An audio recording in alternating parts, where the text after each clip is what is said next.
I'm short. Okay.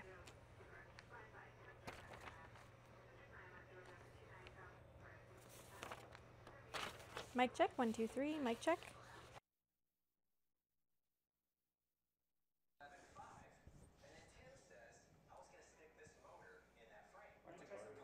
Mic check, 1, 2, 1, 2, check 1, 2, 1, 2, 1, 2.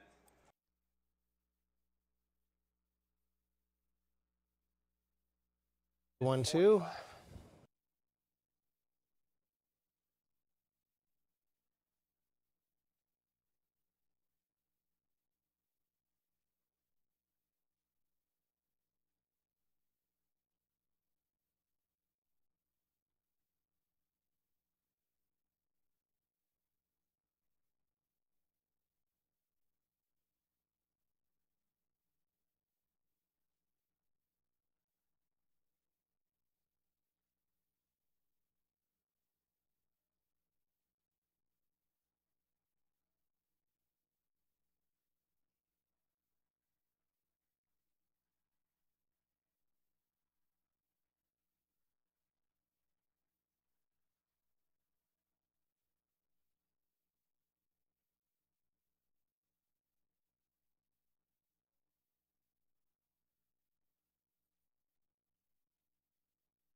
This is Channel 2 News, coverage you can count on.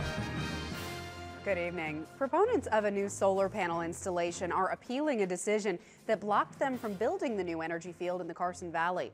The Douglas County Planning Commission denied the original proposal, but the Board of Commissioners will be taking a look at it tomorrow.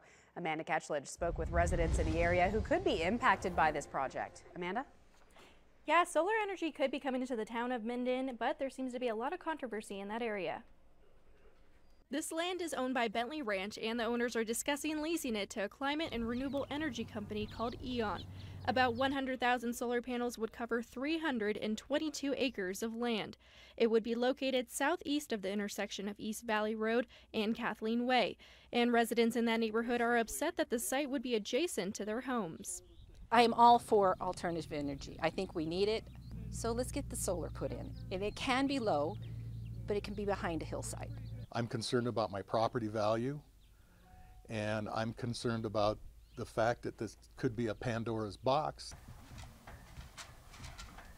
Norm Denny is a neighbor on East Valley Road that says his family would be the most affected if this project was to move forward. With this solar farm going in, our view is going to be just totally destroyed. Who would buy a picture perfect house with windows looking over 300 acres of blue glass?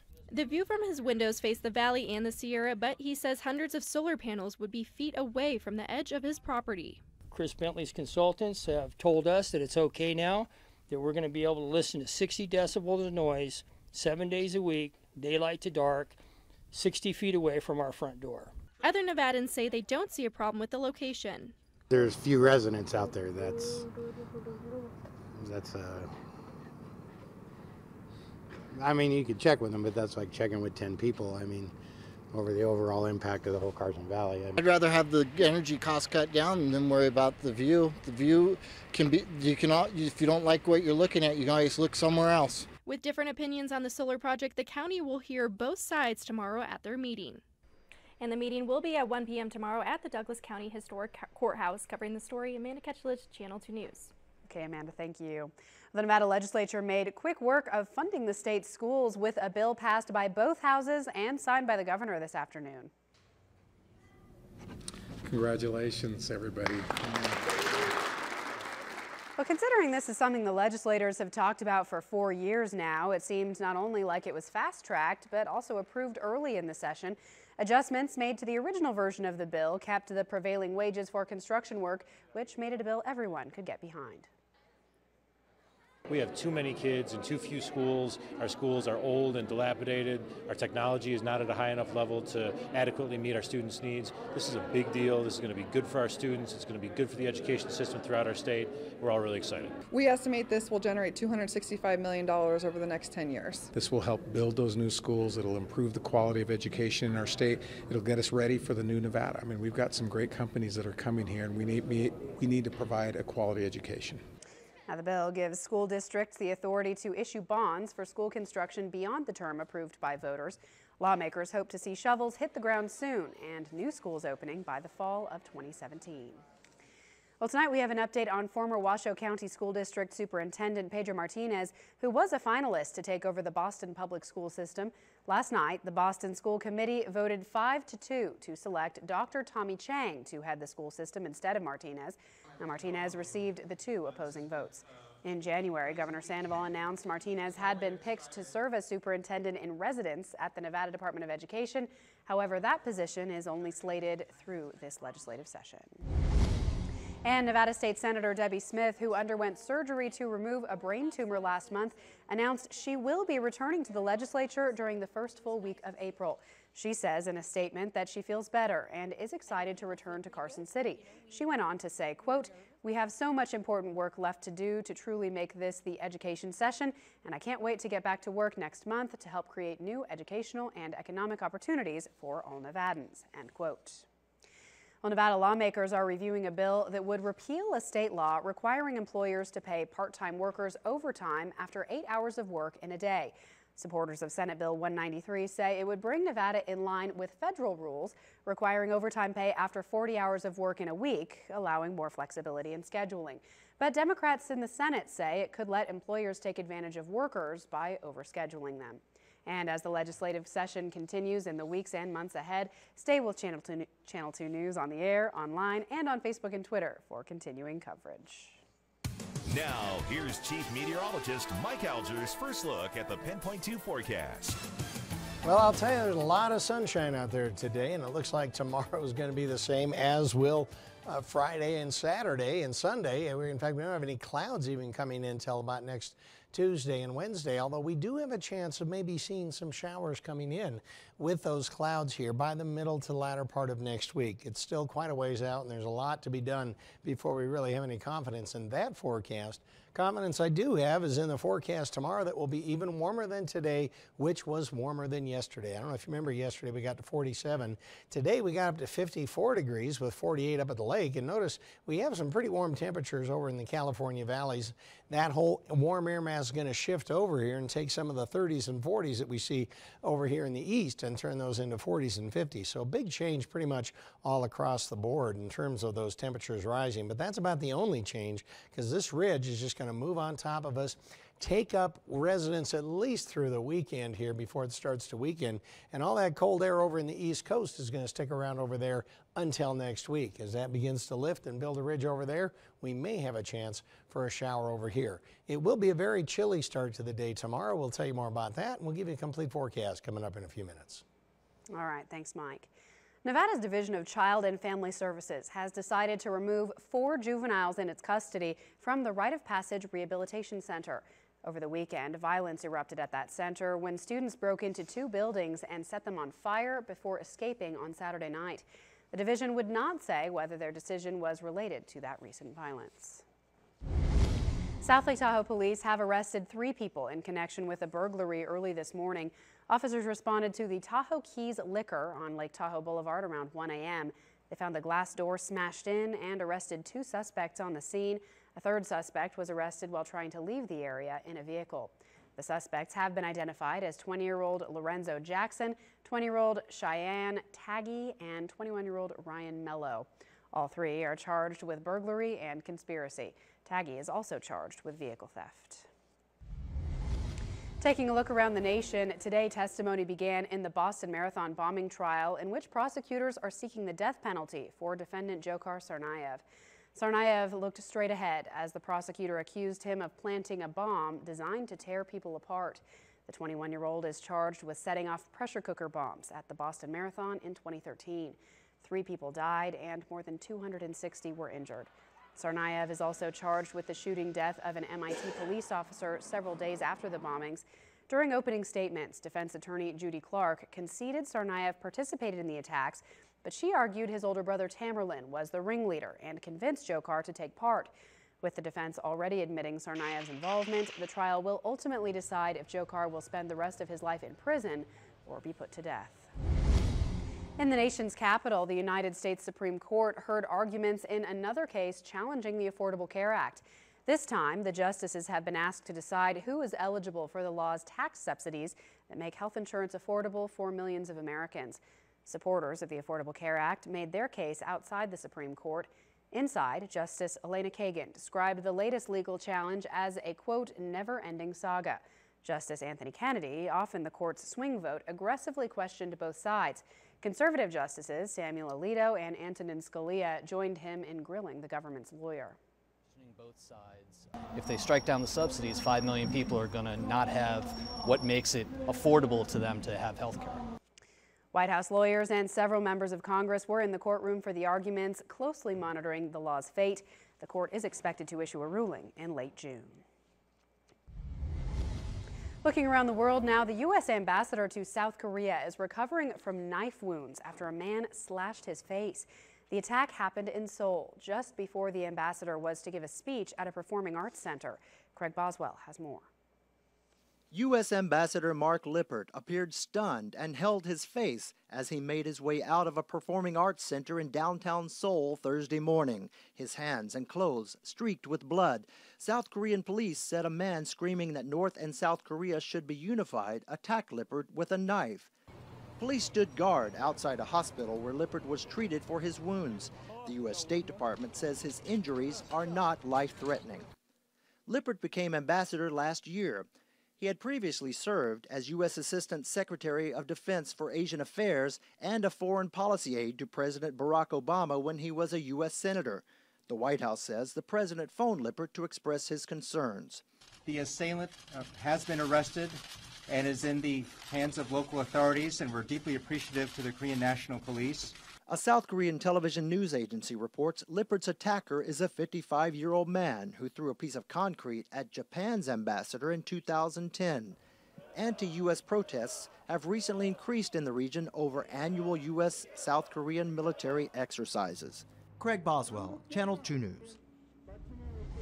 Still to come on Channel 2 News at 11, the officer-involved shooting of Michael Brown prompted a review of the Ferguson, Missouri Police Department. Hear what they decided after weather. A lot of sunshine in our forecast here as we go into the weekend. Do we see any chance of any showers coming our way before the week is out, though? We'll tell you coming up right after this. You're watching Channel 2 News at 11, Northern Nevada's #1 newscast with Ariana Bennett. Sports with Garrett Dearborn and Mike Alger's Pinpoint 2 forecast.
Channel 2 News continues with Chief Meteorologist Mike Alger's Pinpoint 2 forecast, broadcast certified by the American Meteorological Society. Well, it is really tough to find anything to show of any kind of interest other than very pretty pictures out there. The view from the top of Slide Mountain down into the Truckee Meadows is one that isn't bothered by any kind of wind or clouds or anything. It's a very clear picture. Stars are brilliant tonight. That moon, which was full a couple of nights ago, is still shining pretty brightly as well. 36 degrees outside. This is at the top of the hour at the Reno Airport. 50% humidity. Dew points are still in the teens, so that air is still very dry. If your hands have been kind of cracking or your lips have been chapped, the air's been real dry last couple of days. Barometric pressure continues to rise here. It's up to 30, 31 now, and a west wind at about 3 miles per hour. High of 54, low of 22. Now that 54 is up within a couple of degrees of average right now. It's going to be well above average for the rest of the week. This after starting off well below the norm. That 22 is about 10 degrees below the average here. And of course, no precipitation so far. No records are threatened. Not likely to happen. All right, go across the country real quick. I want to take a look. That low that kind of swung beneath us, as expected, is working its way across the southern tier states, and it's set up a cold front here. All this cold air still plaguing the eastern half of the U.S., meeting up with the moist flow coming up out of the Gulf. And you look at not only rain, but ice, and then turning to snow as it goes all the way from central Texas all the way up into the central part of New England. For us over here, it's just the opposite in terms of anything that's really dynamic. A big ridge of high pressure. That big ridge of high pressure stays in place tomorrow. Might even move onshore a little bit further, which reduces the flow and keeps our temperatures climbing. And then as we go from tomorrow into Friday, those clouds continue to stay well to our north here, and the showers absolutely non-existent. As we look at temperatures tomorrow, they will continue to rise. Now we'll be in the 50s, Bridgeport and Mammoth, 61 there in Hawthorne. Still a little bit cooler over in the east, but not as cold as it was today, where 30s were very common. Northern part of the state, upper 40s in Eureka, but then low to mid 50s along the north, upper 50s to lower 60s as you come over here to the west. For Reno tonight, 23 for our low, 61 for our high, 59 in Carson City tomorrow. Lake Tahoe is still getting up into the mid 50s. I'll let you pick out the temperatures in your neighborhood here. Everybody getting down into the teens or low 20s tonight. So again, another very cold night tonight. High temperatures rebounding to upper 50s into the lower 60s and only climbing more over the weekend. 53 for Lake Tahoe tomorrow, sunshine and light winds. Reno area will look for sunshine as well. Our high tomorrow, 61 degrees, and again, those winds will continue to be light. Extended forecast, 63 then on Friday. Look at this weekend. My goodness, mid-60s, light winds, warm conditions. The only downside to it is you lose that hour of sleep on Sunday morning as you set your clocks ahead for daylight saving. Next chance of showers, probably next Wednesday as we cool it off a little bit. A little better chance with colder conditions Thursday and Friday. Well, still nice this weekend. Yep. All right, thanks, Mike. Coming up, the Department of Wildlife is stocking the Sparks Marina with more than 6,000 fish despite the mass die-off this past year. And the latest findings in the reviewing of the Ferguson Police Department. We'll tell you what the Department of Justice has to say next.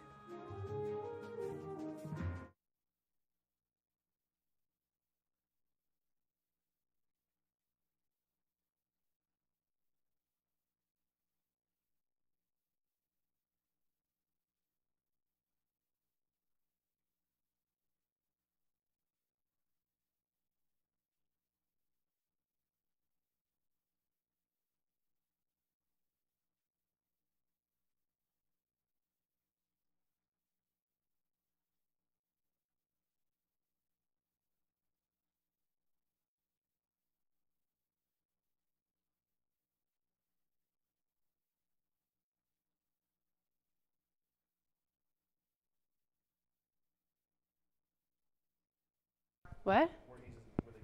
Yeah, he's got 3 incisions, and yeah, it was all arthroscopic.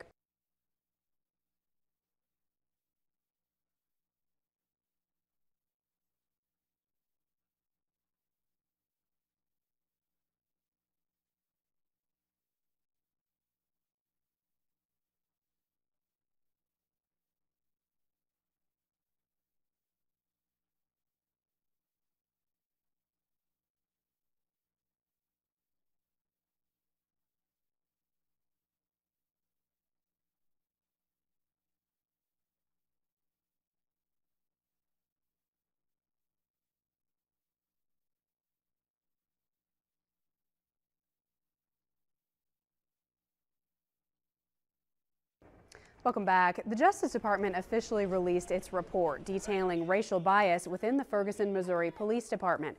The federal investigation found the department engaged in a pattern of civil rights violations against its citizens and was more concerned with generating revenue than public safety. Adriana Diaz reports from Ferguson.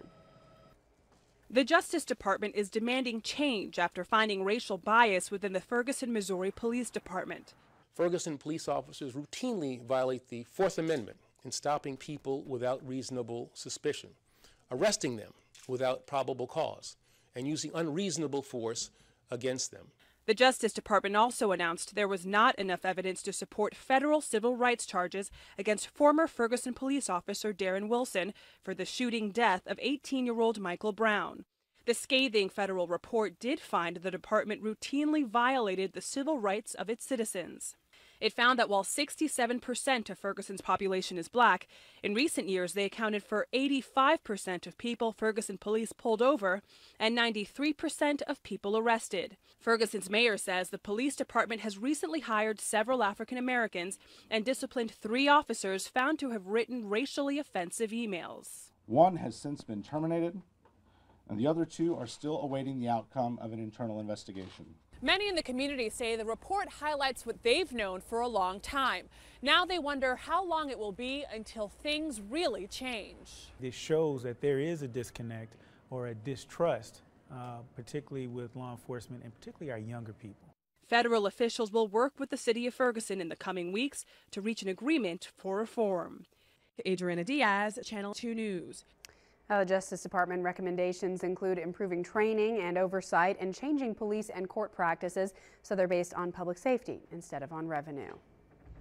Coming up next, for 2 years in a row, there's been a mass die-off of fish in the Sparks Marina because of low oxygen levels, but NDOW is still stocking the lake with trout. We'll tell you why after the break.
Turning to our community now, the Nevada Department of Wildlife is stocking the Sparks Marina with about 6,200 rainbow trout. It's the first time they've stocked the lake since December, when low oxygen levels in the water caused a fish die-off. NDOW says oxygen levels are adequate now and expect the fish to be caught or eaten by birds within 30 to 45 days. The trout are added strictly for anglers to catch. Fishery biologists say stocking the marina should be done earlier rather than later when water temperatures are cooler. Springtime is ideal, water temperatures are good. It gives the fish more time throughout the late spring, early summer for people to come out and catch them. NDOW is working with experts from the University of Nevada to determine why there's been such low oxygen levels 2 years in a row. Once they figure out the cause, they'll try to find a way to fix the problem. Well, if you've been to Meadowood Mall lately, you may have noticed there's a lot of construction going on there using canned foods. The 12th annual Construction Competition for the Food Bank of Northern Nevada is kicking off today. It's an event which helps give back to the community. My favorite part is probably like where the cans are going to go after we're done with them. Like, that just makes me feel good knowing that it's going to help people. Each team is linked up with someone from the American Institute of Architects. Shapes are starting to take form, from giant coffee cups to castles and even some familiar Reno landmarks. The goal is to exceed last year's 12,000-pound donation and spread awareness of the ongoing hunger problem in our community. We're still feeding about 101,000 people every single month. Judges will be at Meadowood Mall tomorrow night to select the winning team, and our very own Chloe Beardsley will also be there to MC the event. Another group helping the community is Care Chest of Sierra Nevada. Now, the nonprofit agency is celebrating 25 years of providing free medical supplies and services to Northern Nevadans. The warehouse at Care Chest is filled with medical equipment like walkers, crutches, and diabetic supplies. They also provide prescription assistance, wellness education, and independent living resources for people who qualify based on federal poverty levels. If they didn't have us, they wouldn't have anywhere else to turn. We kind of fill the gaps between what people are insured for and what other agencies can do for them. Tomorrow, Care Chest will host their annual fundraiser called the Executive Kidnap. Now, their goal this year is to raise $75,000. If you'd like to donate or want more information about the services provided by Care Chest, we've created a link for you at KTVN.com. Well, a new report out today on Nevada's population found the Silver State is growing steadily.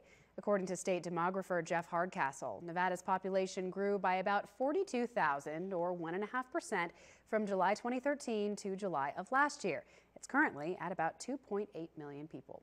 During that same time, Washoe County's population grew by 1% and is now just under 437,000. Clark County grew as well by 38,000 people, or just under 2%. However, more rural counties, including Carson City, Churchill, and Story counties, lost population. Hardcastle says births are playing a role in population growth, and more immigration may also be a factor. Coming up in sports, the Wolfpack basketball team closed out the home season tonight. Garrett tells us that they could pull off a win on Colorado State. But also the Reno Bighorns had the perfect medicine to stop a losing streak. David Stockton was back in the lineup for Rio Grande Valley. That's next in sports.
Now, here's Sports Director Garrett Dearborn with Channel 2 Sports.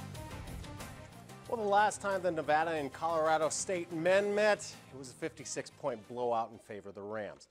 Tonight, the Pack was hoping to get a little revenge while wrapping up the home season on a 2-game win streak. It didn't happen tonight. The Rams were just too good. Of course, it being the final home game of the season, it was senior night, and Nevada's Ronnie Stevens Jr. and Michael Perez were honored before tip-off. Taking it down 3 early in this one, Tyron Criswell with the one-hander. He led the Pack with a team-high 15 points tonight, the Wolfpack down 1. Later off the break, the senior, Perez, driving inside and getting the friendly bounce there. He finished with 6 points. Down 7 mid-first. Pack going inside to A.J. West. The Pack's leading scorer was held to 4 under his average, just 8 points and 9 rebounds.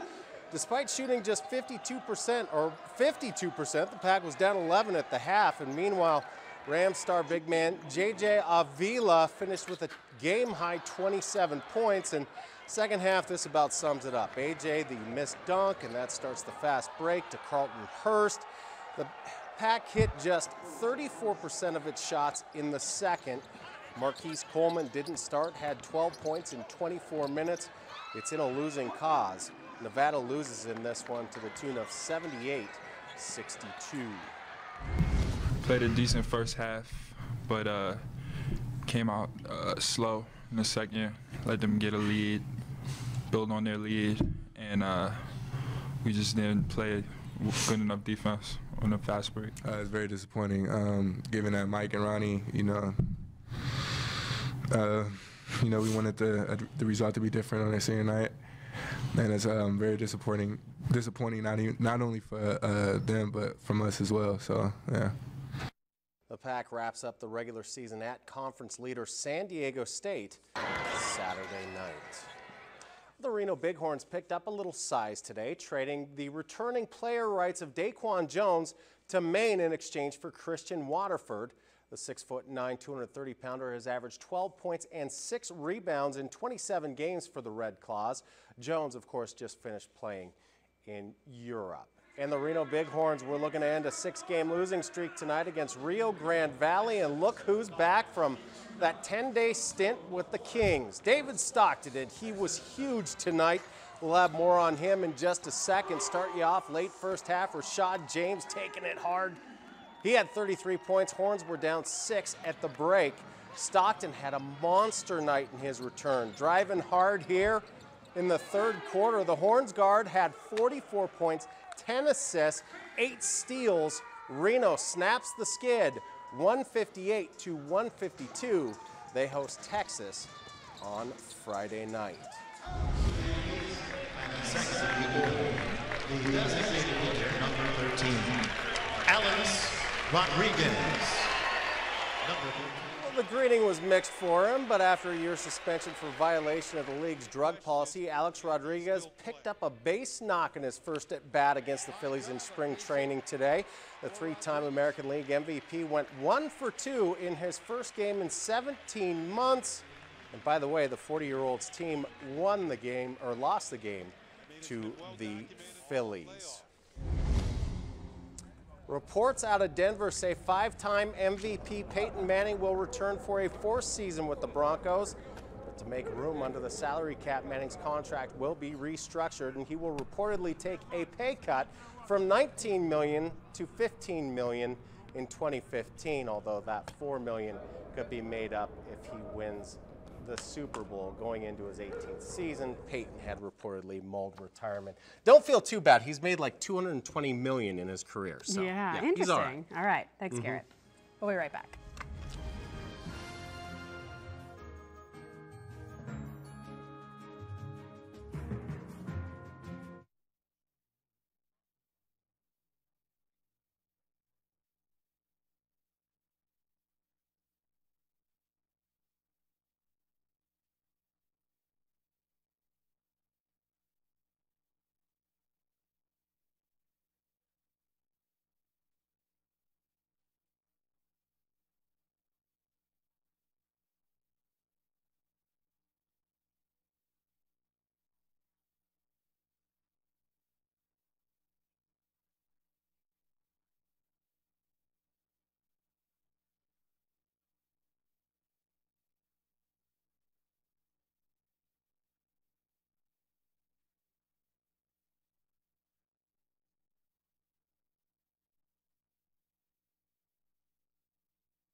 Some spring-like weather. Oh, I headed tell our you, way. spring fever is breaking out all over here with this kind of forecast coming up for this week.